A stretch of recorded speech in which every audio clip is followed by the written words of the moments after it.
जिन्हें भगवान पर अधूरा विश्वास है, एक बार इस कहानी को सुन लें, विश्वास अटूट हो जाएगा। वृंदावन शहर में एक वैद्य थे जिनका मकान भी बहुत पुराना था। वैद्य साहब अपनी पत्नी को कहते कि तुम्हें जो चाहिए एक चिट्ठी में लिख दो।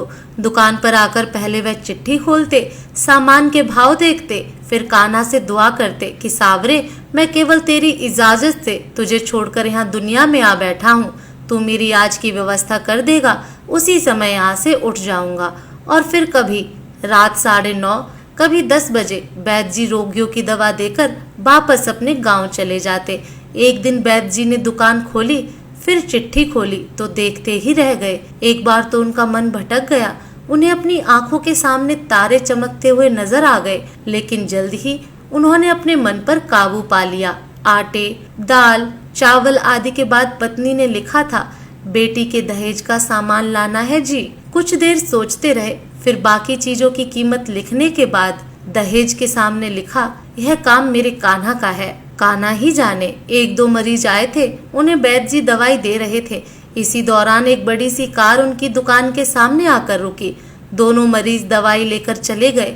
वह साहब कार से बाहर निकले और राधे राधे करके बेंच पर बैठ गए।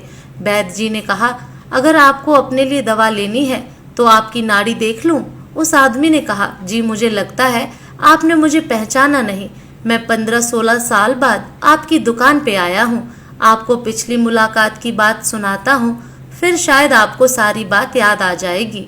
वैद्य जी, मैं 5-6 साल से इंग्लैंड में रहता हूँ। इंग्लैंड जाने से पहले मेरी शादी हो गई थी, लेकिन अब तक बच्चा नहीं हुआ। यहाँ भी इलाज किया और इंग्लैंड में भी करवाया, लेकिन हमारी किस्मत में शायद बच्चा नहीं था। आपने कहा था, मेरे भाई, अपने भगवान से निराश ना हो, याद रखो उसके खजाने में किसी चीज की कोई कमी नहीं है।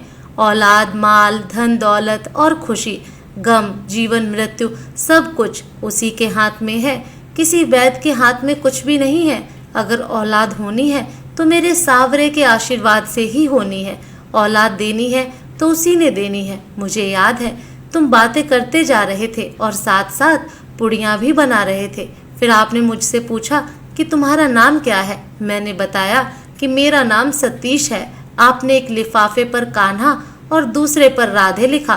फिर दवा लेने का तरीका बताया, लेकिन जब मैंने पूछा कितने पैसे, आपने कहा बस ठीक है। मैंने जोर डाला तो आपने कहा कि आज का खाता बंद हो गया है।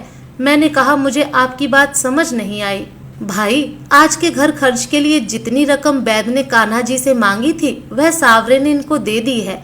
अधिक पैसे वे नहीं ले सकते। मैं बहुत हैरान हुआ और शर्मिंदा भी हुआ कि मेरे कितने घटिया विचार थे और यह वैद्य कितना महान व्यक्ति है। मैंने जब घर जाकर पत्नी को दवा दिखाई और सारी बात बताई तो उसके मुंह से निकला, वो इंसान नहीं, कोई फरिश्ता है और उसकी दी हुई दवा हमारी मनोकामना जरूर पूरी करेगी। वैद्य जी, आज मेरे घर में 3 बच्चे हैं। हम पति पत्नी हर समय आपके लिए दुआएं करते हैं। जब भी वृंदावन में छुट्टी में आया, कार उधर रोकी, लेकिन दुकान को बंद पाया।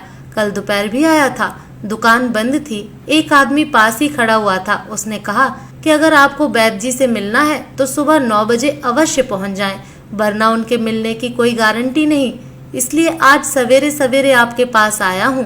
वैद्य जी, हमारा सारा परिवार इंग्लैंड में बस चुका है। केवल एक विधवा बहू अपनी बेटी के साथ वृंदावन में रहती है। हमारी भांजी की शादी इस महीने की 21 तारीख को होनी थी। भांजी की शादी का सारा खर्च मैं अपने जिम्मे लिया था। 10 दिन पहले इसी कार में उसे मैंने पानीपत अपने रिश्तेदार के पास भेजा कि शादी के लिए जो चीज चाहे खरीद ले। उसे पानीपत जाते ही बुखार हो गया, लेकिन उसने किसी को नहीं बताया। बुखार की दवा खाती रही और बाजारों में फिरती रही। बाजार में फिरते फिरते अचानक बेहोश होकर गिरी। उसे अस्पताल ले गए। वह बेचारी इस दुनिया से चली गई। इसके मरते ही न जाने क्यों मुझे और मेरी पत्नी को आपकी बेटी का ख्याल आया।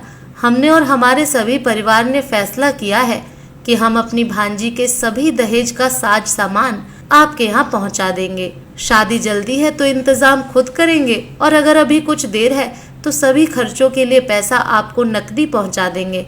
आप कृपा करके मना मत करना। अपना घर दिखा दें ताकि सारा सामान वहाँ पहुँचाया जा सके। वैद्य जी हैरान परेशान हुए बोले, सतीश जी, आप जो कुछ कह रहे हैं मुझे समझ नहीं आ रहा। मेरा इतना मन नहीं है। मैं तो आज सुबह जब पत्नी के हाथ की लिखी हुई चिट्ठी यहाँ आकर खोलकर देखा तो मिर्च मसाला के बाद जब मैंने ये शब्द पढ़े, बेटी के दहेज का सामान, तो आपको पता है मैंने क्या लिखा? आप खुद ही यह चिट्ठी जरा देखें। सतीश जी यह देखकर हैरान रह गए कि बेटी के दहेज के सामने लिखा हुआ था, यह काम कान्हा का है, कान्हा ही जाने। सतीश जी यकीन करो, आज तक कभी ऐसा नहीं हुआ था कि पत्नी ने चिट्ठी पर बात लिखी हो और मेरे सामने ने उसको उसी दिन व्यवस्था ना कर दी हो। आपकी भांजी की मौत का मुझे सदमा है, अफसोस है, लेकिन मैं सावरे की कुदरत से हैरान हूँ कि वे कैसे अपने काम दिखाता है। जय श्री राधे कृष्ण। धन्यवाद।